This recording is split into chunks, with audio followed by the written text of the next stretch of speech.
चौथ्या गल्ल्यापुरा सगळं बोलत राहता तुम्ही. केंद्राकडून पैसा आला मग उद्दिष्ट काय दिला तुम्ही? तेव्हा तुम्ही काय झोपा काढल्या का इथं? 2 वर्ष झाले ना. 2 वर्षात काय पाठवलं? उद्दिष्ट देताना काय केलं तुम्ही ते सांगा पहिले.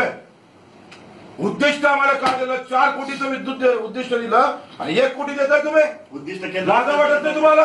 उद्दिष्ट केंद्रात दिलं का तुम्हाला? काय टेंटेटिव्ह अंदाज सांगताय? चुत्या बनवता तुम्ही आणि उलट तुम्ही शेतकऱ्यांना बदनाम करताय. पूर्वसंमती नाही म्हणून पैसे देत नाही.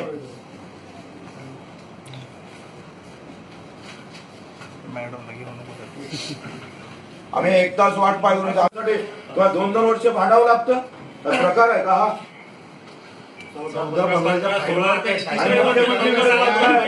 वित्तमंत्री विदर्भातला, ते कृषी मंत्री विदर्भात पैसे तिथेच भोपळा आणि बळीराजाचे ते काय म्हणते नेते गीते सदाभाऊ खोत, ते शेतकऱ्याचे नेते ते पण पैसे आता मुंग मिळून आणतील. काही नाही मेले शेतकरी त्यांच्यासारखं गेलं त्यांच्या विभागातला. तुम्ही सांगा आता 30,000 व्याज किती झालं? काय सबसिडी म्हणतात शेतकऱ्याला? 2 वर्ष तुमची सबसिडी गेली नाही. बिचारा शेतकरी व्याज भरणार कसं? ते या संचाचं याचं तुम्हाला काही वाटत नाही साहेब. हा जो शेतकरी आहे अल्पभूधारक शेतकरी आहे. अल्पभूधारक म्हणजे 5 एकरातल्या आतला. काय ताकद आहे त्याची तुम्ही सांगा. तुम्ही 2 वर्ष सर लागले इथपर्यंत यासाठी.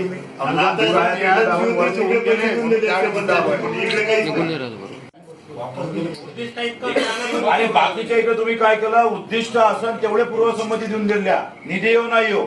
इथं काय चुक केला का? निधी आली तेवढेच तुम्ही पूर्वसंमती दिली. 15-16 पासून सगळ्यांसाठी असं केलेलं आहे. 14-15चं काय झालं? 14-15 आता 14-15 काही चिंता मदत ऑनलाईन बंद करून टाकली. पूर्वसंमतीची बंद करून टाकली. पैसा पास केला. अकोला जिल्ह्यात 16-17चा फटका काय माफ करणार? 14-15 आणि मी तिकडे गेल्यानंतर तुम्ही हे सगळे हातून काढा.